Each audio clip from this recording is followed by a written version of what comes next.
Je ne comprends pas certains Africains qui méprisent un Africain parce qu'il vient du Congo-Brazza. L'autre qui dit non, moi c'est Kinshasa, je préfère Kinshasa. Déjà même quand je vois des gens qui se disent camerounais et fiers, ils ne savent même pas ce que veut dire Cameroun. Si, ils savent, mais je pense qu'ils ont oublié pour la plupart. Cameroun, pour ceux qui ne le savent pas, ça vient de Camaroès. Ça vient d'un certain Fernando Po là, qui se trouvait au Portugal, il mangeait des graviers. Puis il s'est dit à un moment donné, bon, il faut que j'aille un peu voir comment les nègres vivent. Il est arrivé chez nous, il a vu les berges du Vouri qui est, je pense, l'un des plus grands fleuves du Cameroun.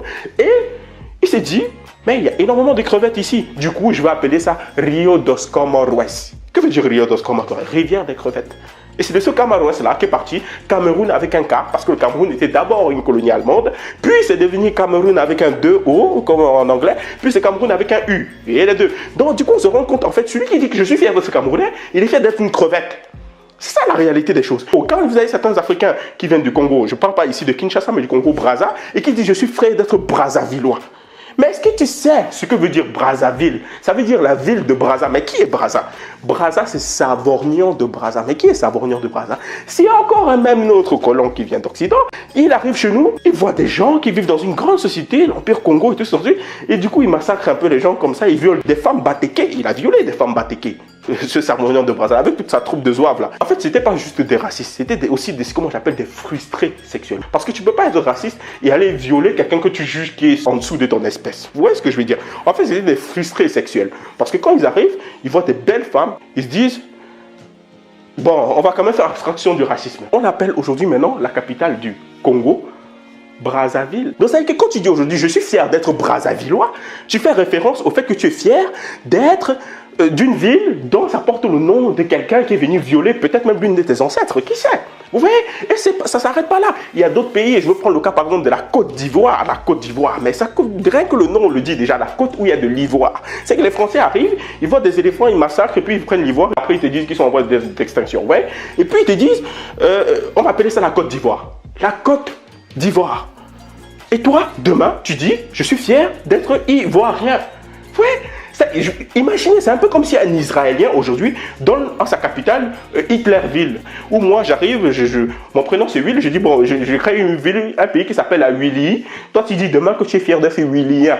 Ouais, ça n'a aucun sens. Et c'est exactement ce qui se passe aujourd'hui. Certains pays africains qui ont changé leur appellation. Je prends ici le cas par exemple de Mobutu Sese Seko, qui était l'ancien dirigeant de la RDC, République démocratique du Congo, qui est venu, il a changé le nom de la capitale. Aujourd'hui ça s'appelle Kinshasa, mais avant ça s'appelait Léopoldville. Hein? En référence évidemment à Léopold. Ouais? Évidemment, CCCO, il est arrivé, il a dit moi je ne veux pas ça. Il a créé une politique qu'on appelle la zaïrinisation. Il a dit on va appeler avec des appellations purement africaines. Il a changé ça, il a appelé ça Kinshasa. Il a enlevé Stanleyville, il a appelé ça Lubumbashi. C'est l'une des choses que je reconnais vraiment de brave chez Mobutu Sese Seko. Il y a aussi autre chose. Je prends par exemple le cas du pays aujourd'hui qu'on appelle le Burkina Faso, la Haute-Volta. Quel est le rapport entre le peuple qui vit sur place et le nom Haute-Volta imposé par le régime français? Il n'y a aucun rapport. Du coup, il y a un grand homme africain qui pour le coup qui est vraiment un grand homme qui s'appelle Thomas Sankara. Qu'est-ce que Thomas Sankara a décidé de faire? Il a arrivé, il a dit bon, je vais enlever ça, je vais appeler ça aujourd'hui le Burkina Faso. Ça vient du Moré et du Dioula ou du Bambara, c'est la même chose. Burkina Faso en fait ça veut dire le pays des hommes intègres. C'est le mélange des deux langues parce que c'est les deux langues les plus présentes dans le pays. Vous avez remarqué que ça a beaucoup plus de sens que Haute-Volta qui n'a aucun rapport. Je pense qu'à un moment donné, il faudrait que nous, Africains, arrêtions de nous percevoir constamment que comme faisant partie d'un enclos colonial. Vous avez d'un côté le Cameroun, à côté vous avez Gabon, c'est des conneries ça. C'est-à-dire que ça a été divisé en 1884 à la conférence de Berlin par des gens qui ne nous connaissaient même pas. Ils disent bon on va décider, toi ici on va couper là, bon les nègres ils sont pas contents, c'est leur problème, on va faire comme on veut. Et après demain toi tu dis que tu es fier de faire partie de ton enclos colonial. Je me rappelle à la Cannes, il y a beaucoup de gens qui ont découvert apparemment le pays qui s'appelle le Zimbabwe, ils en rigolaient parce que l'appellation pour certains était assez, ils trouvaient ça assez humoristique. Mais c'est parce qu'ils ne connaissent pas le sens du nom de ce pays. Zimbabwe, ça veut dire la grande maison faite de pierre, en référence à l'empire du Monomotapa qui se trouvait sur la terre aujourd'hui qu'on appelle le Zimbabwe. Et avant que ça s'appelle Zimbabwe, ça s'appelait Rhodésie.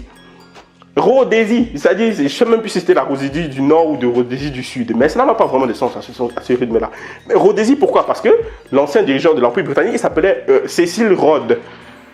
Cécile, bon, Cécile, c'est vrai que ça fait un peu meuf comme ça, mais c'était un homme. Il s'appelait Cecil Rhodes. Et on a pris le mot Rhodes, on a donné Rhodésie. On a dit que toi, tu es Rhodésie, tu viens de la Rhodésie. Et toi, il y a certains qui disaient, je suis fier d'être rhodésien.